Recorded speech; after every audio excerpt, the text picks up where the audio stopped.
नमस्कार दोस्तों, मेरा नाम है प्रवीण और आप देख रहे हैं पाविका फ्लूइड चैनल को एक बार फिर से। तो आज मैं लेकर आपके लिए बहुत ही important topic again from the refrigeration and air conditioning. जैसे कि आज का टॉपिक आप देख रहे होंगे, again a very hot topic, this is the sensible heat factor. Actually देखिए, इस टॉपिक में हम सेंसिबल हीट भी देखेंगे, लैटेंट हीट भी देखेंगे।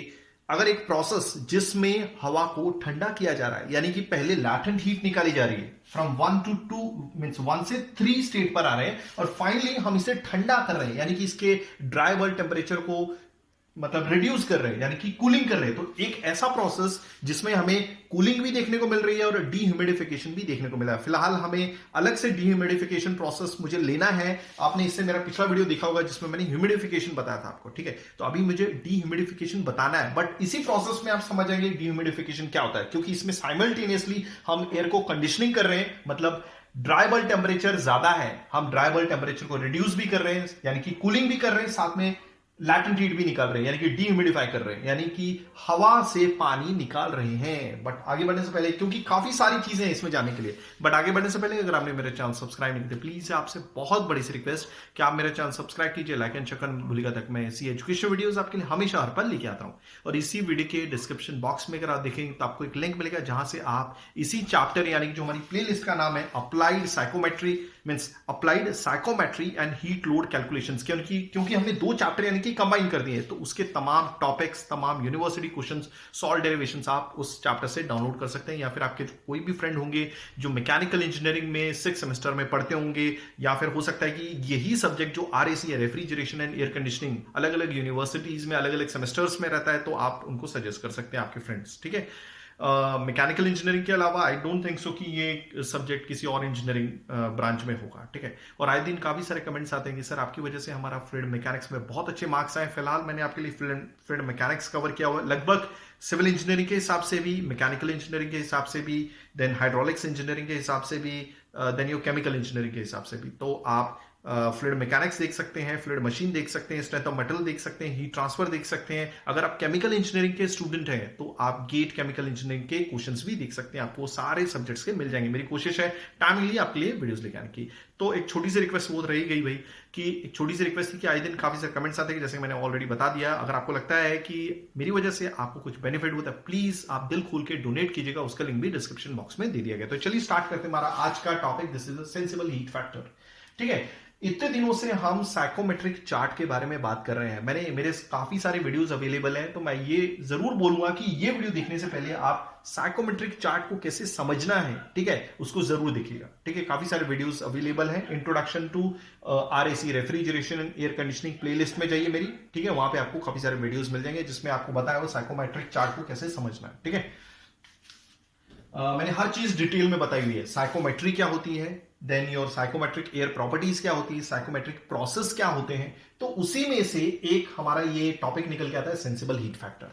अभी देखिए, मान लीजिए, देखिए सबसे पहले तो ये जो आपको ये दिख रहा है ना, ये देखिए, ये जो दिख रहा है आपको, ये साइकोमेट्रिक चार्ट है, ठीक है। ये एक सैंडल के जैसा दिख रहा है, जो लड़कियों का सैंडल होता है, कुछ इसी तरह का सैंडल होता है, ठीक है, ओके। अब ये जो एक्स एक्सिस है, एक्स एक्सिस पे ड्राई बल्ब टेम्परेचर है, ये वो टेम्परेचर है जिससे आप नॉर्मली टेम्परेचर से मेजर करते हैं। अगर आप थर्मोमीटर लेके बाहर खड़े हो जाए तो जो भी टेम्परेचर वो बताएगा, that is your dry bulb temperature, ठीक है।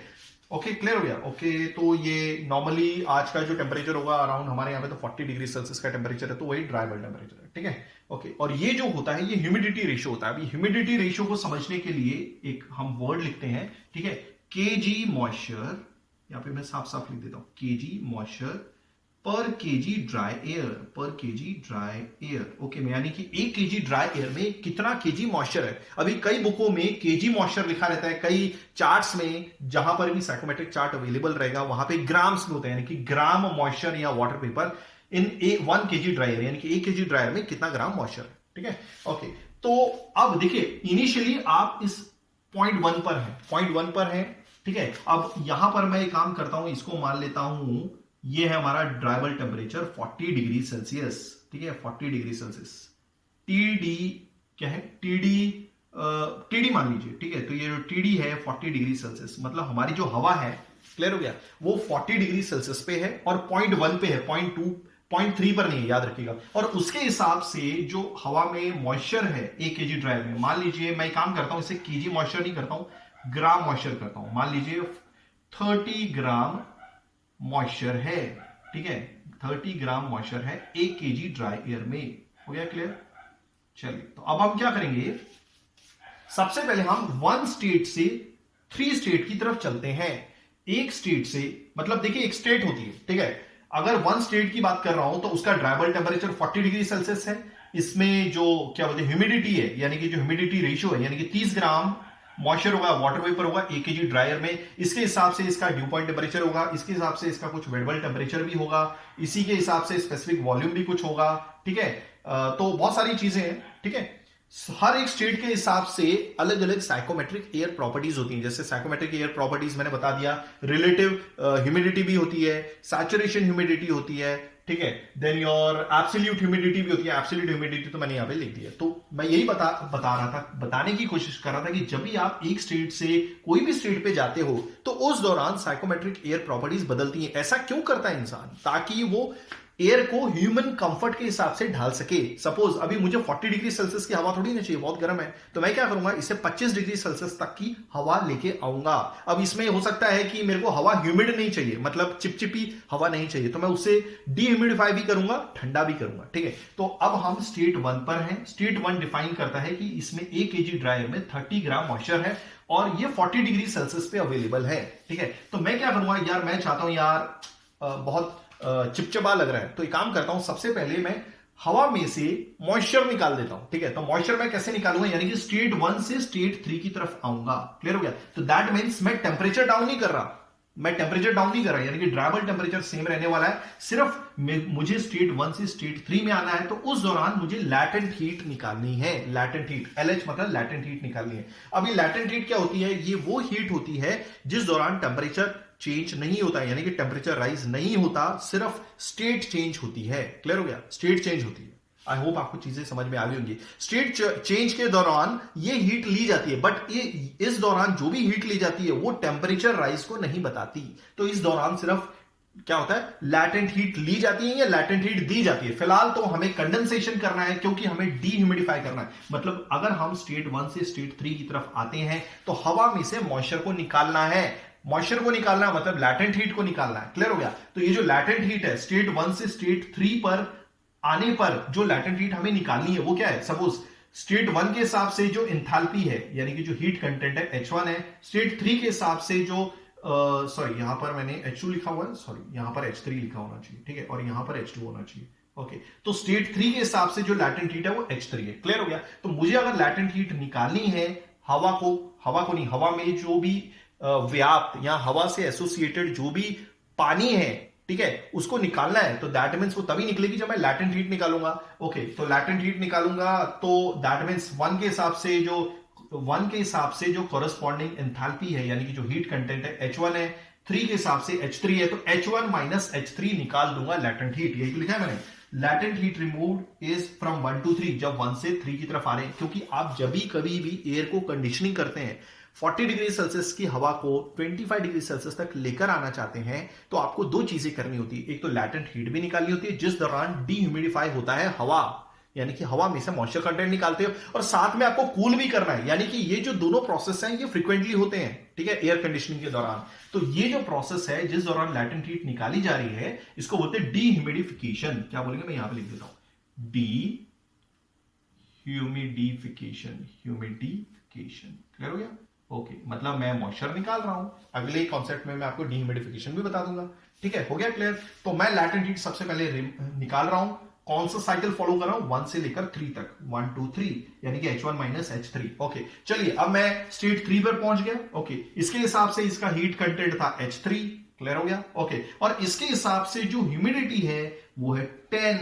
ठीक है, तो यहां पर एक काम करता हूं, ये 10 यहां पे लिख देता हूं, 10 ग्राम मॉइस्चर पर केजी ड्राई एयर। मतलब अब हवा में 1 केजी ड्राई एयर में 10 ग्राम मॉइस्चर है। क्लियर हो गया? 10 ग्राम मॉइस्चर है, यानी कि हमने 1 केजी ड्राई एयर में से कितना पानी निकाल दिया, यानी कि 30 माइनस 10, यानी कि हमारा 20 ग्राम मॉइस्चर निकाला जा चुका है 1 केजी ड्राई एयर से। हो गया क्लियर? That's fine. ठीक है, ओके, तो ये तो गया हमारा डीह्यूमिडिफिकेशन। डीह्यूमिडिफिकेशन के दौरान लैटेंट हीट निकाल ली जाती है। अब हमें चाहिए भाई, हमें 40 डिग्री सेल्सियस की हवा थोड़ी ना चाहिए, हमने तो अभी चिपचिपापन खत्म किया है। और इस दौरान जब 1 से 3 पर आते हैं तो आपके रिलेटिव ह्यूमिडिटी भी घट जाती है, याद रखिएगा, ठीक है। तो अब हमें 3 से 2 की तरफ जाना है, 3 से 2 की तरफ जाना है। तो प्रोसेस ऐसा रहता है, आप कभी भी 1 से 2 नहीं पहुंच सकते, आपको 1 से 3 आना पड़ेगा, 3 से 2 आना पड़ेगा। क्लियर हो गया? ओके। तो 3 से 2 आना है, तो अब ड्राई बल्ब टेम्परेचर को कम किया जा रहा है।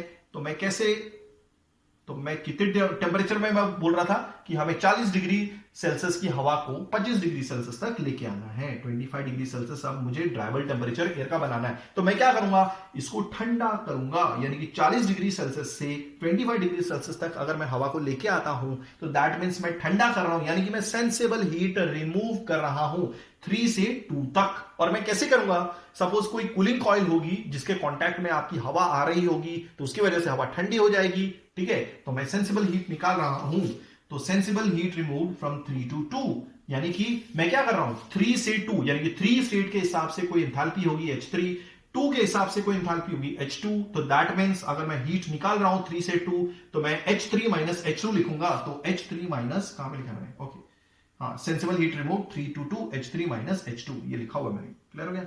आई होप आपको चीजें बहुत अच्छे से समझ में आ रही होंगी। तो ये जो प्रोसेस था 1 से 3 पर आने पर, 3 से 2 पर आने पर हम डायरेक्टली भी बोल सकते हैं कि हम 1 से 2 पर आ जाते हैं, यानी कि 1 के हिसाब से जो हीट कंटेंट था वो है H1, 2 के हिसाब से हीट कंटेंट H2 है। तो फाइनली क्यों ना हम H1 माइनस H2 कर दें, तो हम लिखते हैं, और ये जो लाइन है इसी को बोलते हैं total heat line. Total heat line बोल सकते हो या टोटल हीट रिमूव बोल सकते हो, यानी कि 1 से 2।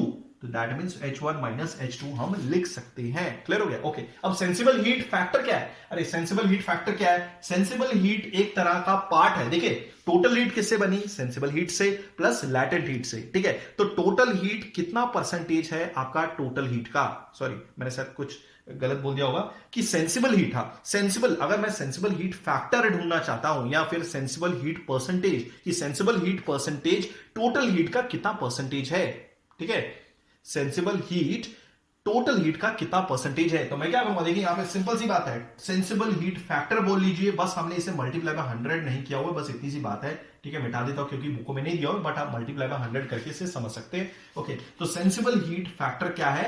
वो एक तरह का परसेंटेज है कि सेंसिबल हीट कितना परसेंटेज है टोटल हीट का। अभी देखिए, तो मैंने यहां पे क्या लिखा है, ऊपर मैंने सेंसिबल हीट लिखा है, नीचे टोटल हीट लिखा है, sensible heat plus latent heat. तो यही तो होता है हमारा टोटल हीट। क्या होता है? Sensible heat plus latent heat. पहले लैटेंट हीट निकाली, फिर सेंसिबल हीट निकाली। तो पहले आप 1 से 3 पे गए, 3 से 2 पे गए, तो इससे बेटर है कि आप 1 से 2 पे आ जाओ। 1 से 2 की लाइन को बोलते हैं टोटल हीट, और 1 से 3 की लाइन को बोलते हैं लैटेंट हीट रिमूव्ड, और 3 से 2 की लाइन को बोलते हैं सेंसिबल हीट रिमूव्ड, ठीक है। तो अगर हमें टोटल सेंसिबल हीट फैक्टर निकालना है, क्योंकि वही हमारा टॉपिक है, यानी कि सेंसिबल हीट कितना परसेंटेज है टोटल हीट का, तो वही कुछ मैं आपको बता रहा था। तो 1 से 2 क्या बताता है? 1, ये जो लाइन है, ये जो मैंने एरो बताया हुआ है 1 से 2, क्लियर हो गया? तो एक्चुअली मेरा कहने का मतलब है, जब भी आप एयर कंडीशनिंग करते हैं तो उस दौरान आपने फ्रीक्वेंटली ये देखा होगा कि हम कूलिंग करते हैं, साथ में क्या करते हैं, डीह्यूमिडिफिकेशन करते हैं। डीह्यूमिडिफिकेशन मतलब लैटेंट हीट निकालते हैं, सेंसिबल हीट भी निकालते हैं, ठीक है। तो sensible heat factor is nothing but कि sensible heat factor is what percentage. Sensible heat factor क्या है? वो एक तरह का परसेंटेज है, किसका? टोटल हीट फैक्टर का, मींस टोटल हीट का, ऐसा भी बोल सकते हो आप, ठीक है। आई होप आपको चीजें समझ में आ गई होंगी। आप इसे जस्ट मल्टीप्लाई 100 कर दीजिए, जो सेंसिबल हीट फैक्टर है वो टोटल हीट का कितना परसेंटेज है, वही मतलब। क्लियर हो गया? ओके। और अब एक चीज यहां पे देख लेते हैं, अगर हम सिर्फ सेंसिबल हीट निकालते हैं, अगर हम ये लैटेंट हीट नहीं निकालना चाहते भाई, हम सिर्फ सेंसिबल हीट निकालना चाहते हैं, तो ये जो सेंसिबल हीट फैक्टर है ये क्या बन जाता है? तो सेंसिबल हीट अपॉन, ये तो 0 हो गया, सो अपॉन सेंसिबल हीट, तो ये बन जाता है 1। और ये सेंसिबल हीट फैक्टर लाइन इस लाइन से रिप्रेजेंट की जाती है, जो मैंने बताई हुई है हॉरिजॉन्टल लाइन है ये, ठीक है, और ये 1 के बराबर हो जाती है। आई होप आपको चीजें समझ में आ गई होंगी। डायरेक्टली 1 to 2 क्या बताता है? इसमें सेंसिबल हीट भी इन्वॉल्व है, लैटेंट हीट भी इन्वॉल्व है। बट अगर आप हॉरिजॉन्टल लाइन देखेंगे तो सिर्फ सेंसिबल हीट निकाल रहे हैं, और अगर आप ये वर्टिकल लाइन देखेंगे तो लैटेंट हीट निकाल रहे हैं। तो सिंपली लास्ट में एक बार वापस रिपीट कर देता हूं, सेंसिबल हीट फैक्टर क्या है कि सेंसिबल हीट कितना परसेंटेज है टोटल हीट का, ठीक है। और टोटल हीट किसका कॉम्बिनेशन होती है? Latent heat plus sensible heat का। तो आई होप आपको चीजें समझ में आ गई होंगी। अगर आप ऐसी एजुकेशन वीडियो चाहते हैं तो please do right a comment, मैं पूरी कोशिश करूंगा टाइमिंगली वीडियोस लेके आने की। थैंक्स फॉर वॉचिंग, धन्यवाद, थैंक यू।